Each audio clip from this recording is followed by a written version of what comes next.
तो चलो कंटिन्यू करते हैं। देखो 8 मिनट तो अपन पहले पढ़ चुके, तो थोड़ा सा बीच में स्किप हो गया था, तो कुछ 15 मिनट के दरमियान पढ़ने वाले। अब हमारे पास समय बच जाता है कुछ 5-7 मिनट का, और तो फटाफट से देखे थे। हमने मानसिक विकास के बारे में देख लिया ना कि क्या होता है, प्रत्यय क्या होता है, कल्पना क्या होती है। देखो प्रत्येक बात थोड़ा सा वो कुछ और जान लेते हैं। जैसे कि तर्क क्या होता है, तर्क आपका आर्गुमेंट करना, कुछ निष्कर्ष निकलेगा। जब जरूरत कहते कुछ निष्कर्ष निकलता है। ऐसा नहीं कि बस घंटा बिता दिया, कुछ पता नहीं चला कि मुझे कॉलेज ज्वाइन करना है या नहीं करना है, तो पता ही नहीं चला, आपने बस घंटे भर बातें करते रहे, है ना। तो कुछ आउटपुट निकलता है। बहुत सारे प्रकार के हो सकते हैं, अलग अलग विद्वानों, अलग अलग आगमन तर्क, निगमनात्मक तर्क, सादृश्य आलोचना तर्क के बाद आ जाता है कुछ मेमोरी क्या होती है। देखो long term memory, short term memory, समझ मेमोरी बहुत छोट होती है, बहुत छोट। जैसे किसी चीज को देखते हो समझ मेमोरी जाती है। ये हमारी मेमोरी के बारे में कुछ इन्फॉर्मेशन गिवन। अब देखो मेमोरी के बाद सहानुभूति दूसरों के भाव की अपने दिल में उत्पत्ति। ये कुछ परिभाषा एक अमुक विद्वान के द्वारा दी गई, इसे समझो। उसके बाद हम समस्या समाधान क्या होता है। समस्या समाधान देखो कुछ बहुत सारी अनुक्रियाओं में से किसी एक को पिकअप करना और उसके थ्रू आप प्रॉब्लम सोल्व कर ले, तो ये समस्या समाधान है। ज्यादा कुछ नहीं इसमें, ये एक संज्ञानात्मक प्रक्रिया नहीं, एक दिमागी लेवल की प्रक्रिया है समस्या समाधान। ये सब मानसिक विकास के बारे में। देखो मानसिक विकास में कुछ मूल प्रवृत्ति के बारे में बताया गया। मूल प्रवृत्ति क्या होती है, मैंने कहा था ना कि मूल प्रवृत्ति बिल्कुल आपके हृदय दिल से निकली हुई आवाज होती है, वो जन्मजात होती है। मूल प्रवृत्ति को बदला नहीं जा सकता, थोड़ा सा सुधारा ही जा सकता है, लेकिन बदल नहीं सकता। मूल प्रवृत्ति में बहुत सारे मूल प्रवृत्ति, जैसे कि भय वगैरह, मतलब 14 मूल प्रवृत्ति बताइए। मैकडूगल साहब ने एक किताब लिखी थी, XYZ किताब, तो भी फिलहाल के लिए थोड़ा स्किप रखें। कुछ 14 मूल प्रवृत्ति बताइए, जैसे कि युद्ध है तो हम गुस्सा करते, तो गुस्सा करने वाला व्यक्ति ज्यादा युद्ध में लीन रहना चाहता है। और अगर हम आश्चर्य करते हैं तो हम जिज्ञासु व्यक्ति हैं, इस तरीके से कुछ। और भय है तो भागना वगैरह, पलायन वगैरह हो जाता है। हमें प्यार है मतलब आश्चर्य, देखभाल वगैरह, ऐसे मतलब कभी अपोजिट, कभी सिमिलर, ऐसे करके कुछ 14 मूल प्रवृत्ति बताइए। समूह है तो एकाकीपन वगैरह हो जाता है। हमने संग्रह कराया तो हम सारे हमारा ही अधिकार होता है, अधिकार वगैरह, तो इस तरीके 14 मूल प्रवृत्ति होते हैं। मूल प्रवृत्ति को कुछ विशेषता वगैरह देते हैं। अब कुछ अगले विकास पे आ जाते हैं। देखो शारीरिक मानसिक विकास देख लिया, अब थोड़ा सा नैतिक विकास। देखो नैतिक विकास में कुछ सिद्धांत आते हैं, अलग अलग विद्वानों के द्वारा सिद्धांत देते हैं। पियाजे हैं, और उसके बाद एरिक एरिक्सन का मोस्टली एरिक एरिक्सन का सिद्धांत जनरली पूछा जाता है। एरिक एरिक्सन के सिद्धांत की 8 अवस्थाएं बताई जाती है, वहीं पियाजे साहब कुछ 4 अवस्थाएं बताते हैं, और कुछ कैरोल करके कुछ इन एरिक एरिक्सन के शिष्य होते हैं, ये कुछ 3 अवस्थाएं बताते हैं, जनरली पूछी नहीं जाती। वहीं एक हेविंगहर्स्ट विद्वान होते हैं जो 5 अवस्थाएं बताते हैं, ये भी नेग्लेक्ट रहता है जनरली। मोस्ट इंपोर्टेंट कोहलबर्ग का सिद्धांत। कोहलबर्ग के सिद्धांत ने कुछ हम नामक व्यक्ति पर प्रयोग करा था, बताया था कि कुछ हम इंसान है ना 3 तरीके से नैतिक विकास दिखाते, मतलब नैतिकता दिखाते। पहला हिस्सा, दूसरा हिस्सा, तीसरा हिस्सा। इन 3 में दो इन्होंने अवस्था बताई थी। पहली की थी कि जब दंड से बचना चाह रहे हैं या फिर कुछ पुरस्कार वगैरह पाना चाह रहे हैं। वहीं दूसरे में बता देते हैं कि या तो आप मतलब आपके समाज में अच्छा दिखना चाह रहे हो, या फिर कुछ बहुसंख्यक समुदाय के लिए समाज, और फिर कानून वगैरह के लिए ठीक, इस तरीके की आज्ञा थी। पहले तो कुछ देखो, पहली दंड और आज्ञाकारिता, दूसरा आपके माता पिता और समाज, मतलब थोड़ा सा ना एरिया ब्रॉड हो गया है। और जो तीसरा आ जाता है ये बहुत ब्रॉड हो जाता है। एक तो बहुसंख्यक समुदाय के लिए अच्छा करना चाह रहे उसी को नैतिक मानोगे, जो बहुसंख्यक समुदाय के लिए अच्छा है। और लास्ट जो स्तर होता है ना, इस स्तर का जो लास्ट, इस स्तर की जो लास्ट अवस्था होती है, उसमें आप विवेक से देखते हो, आपके दिल क्या सुनते हो, अंतरात्मा क्या सुनते हो, चाहे वो फिर बहुसंख्यक समुदाय के लिए अच्छा हो या ना हो। क्योंकि हो सकता है अभी उनको अच्छा ना लग रहा हो, लेकिन बात के लिए अच्छा हो। नीम खाना किसी को अच्छा तो नहीं लगता है, लेकिन उनको पता है कि उसके दूरगामी परिणाम अच्छे होते हैं। तो इस तरीके से इन्होंने पहले तो बच्चा खुद तक सीमित रहता है, फिर परिवार वगैरह, समाज वगैरह, और लास्ट में आते आते बहुत ज्यादा मतलब इसका क्राइटेरिया बढ़ जाता है। इस तरीके से कुछ ये बहुत ज्यादा इंपॉर्टेंट था, तो मैंने बता दी। और कुछ पियाजे की तो 4 अवस्थाएं बताई जाती, वहीं कुछ हेटोनोमी करके होती है, अनामी करके हो जाती है। इस तरीके की कुछ अवस्थाओं के नाम मोटा मोटी। और कैरोल के पूर्व परंपरागत, उत्तर परंपरागत के हैं, और एक और हो जाते हैं हस्त वगैरह, जो 5 अवस्था बताते हैं। एक तो ये कहते थे कि नैतिक निरपेक्ष हो जाता है, वही आत्म केंद्रित होता है, आत्म केंद्रित वगैरह कहते हैं। उसके बाद कुछ विवेकहीन है, फिर विवेक युक्त है, और फिर परंपरावाद। ये नाम भर दिया को बहुत ज्यादा इंपॉर्टेंट नहीं, इस वजह से ज्यादा फोकस करेंगे। ये हमने देख लिया। अब देखो गांवों का शारीरिक विकास के बारे में बस फिनिश करते हैं, कुछ 2-5 छोटे।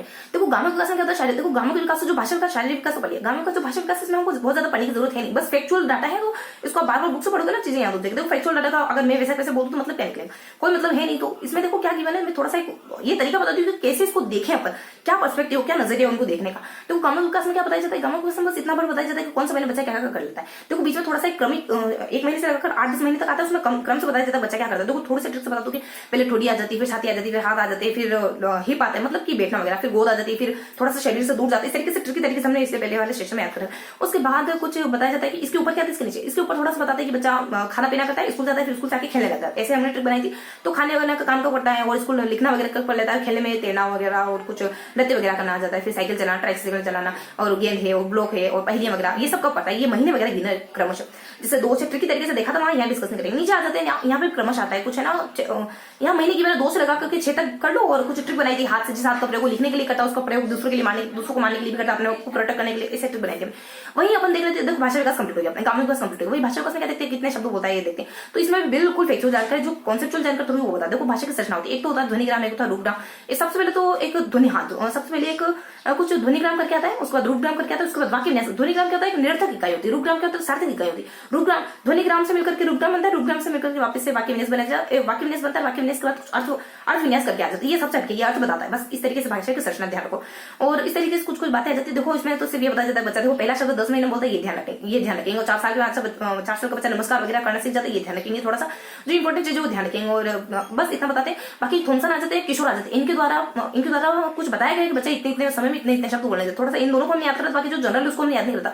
बस थोड़ा सा फिनिश करते हैं अपन। तो किशोर ने क्या क्या बताया तो ध्यान रखेंगे। 6 से शुरू करते हैं, 10 महीने पे खत्म करते हैं। और ट्रिकी तरीके से ध्यान रखते हैं कि हम जोड़ के द्वारा ध्यान रखेंगे। जैसे कि 5 और 7 कितने होते हैं? 14। 5 और 9 कितने? 14। तो 5000 7000 14,000 हो जाएंगे। फिर कुछ 6 और 4 10 हो जाएंगे। इस तरीके से हम याद करते हैं। और फिर सेकंड क्या आता है? नेक्स्ट क्या आता है? फिर अपन थॉमसन के अनुसार तकरीबन जिसमें अपन देखते हैं कि 2 महीने, 3 महीने, फिर 4 महीने, फिर 5 और 6, फिर 5 के साथ तो 6 लिखना, ऊपर 18 सब कोई नहीं, सामने 18 19 हमने मन से कर लिया। फिर आगे क्या आता है? तो हम कहते हैं 1000 से ऊपर 2 शब्द, 1000 से ऊपर 2-3 आंकड़े देखो, 1000 से ऊपर 2-3 नीचे देख लो, और फिर हटके देख लो। इस तरीके से याद करा तो बहुत ज्यादा कॉन्सेप्चुअल चीज है।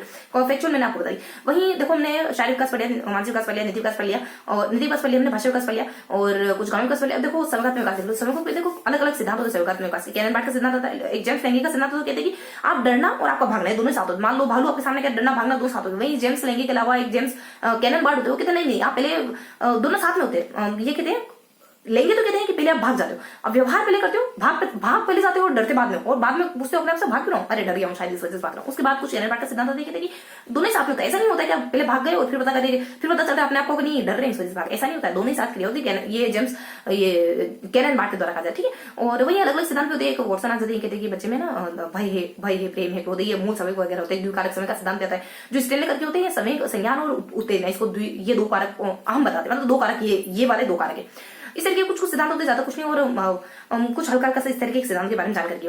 अब देखो हमने संवेगात्मक विकास के बारे में पढ़ा। संवेगात्मक विकास में बाल्यावस्था क्या होता है, शैशवावस्था, किशोरावस्था ये भी बताते हैं। देखो बाल्यावस्था में ये बताते हैं कि आनंद कब विकसित होता है बच्चे में, भय है, क्रोध है, अनुराग है और उल्लास है, ये सारी भाव को बातें, क्रोध है, प्रेम है, ये सबका बातें महीने गिवन क्योंकि तरीके से याद करते बन लोग।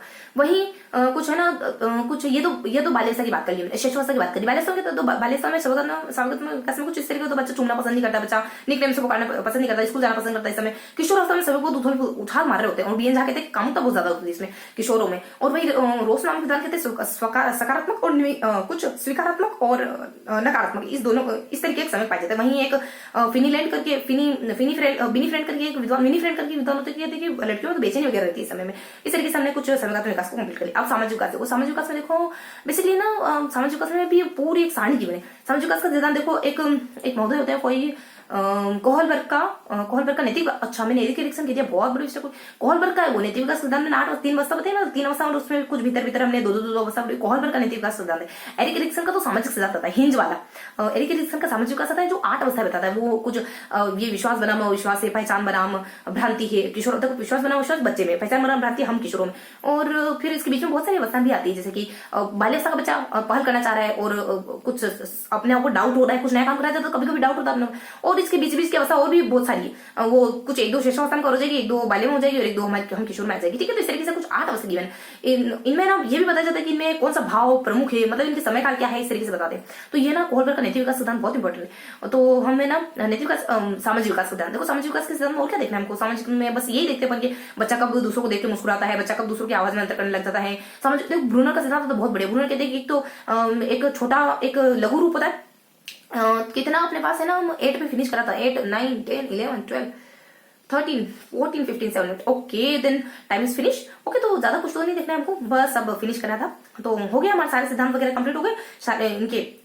कुछ हमारे सेकंड विकास चैप्टर के सारे विकास के जो शारीरिक विकास, मानसिक विकास, देन नैतिक विकास, देन भाषा विकास, देन कुछ नैतिक विकास वगैरह, सामाजिक विकास वगैरह है ना। तो सामाजिक विकास का थोड़ा सा अपना स्किप रहा है। सामाजिक विकास में मैं आपको ना ब्रूनर का सिद्धांत बता रही थी, उसके बाद फिनिश हो जाता वैसे भी, ठीक है।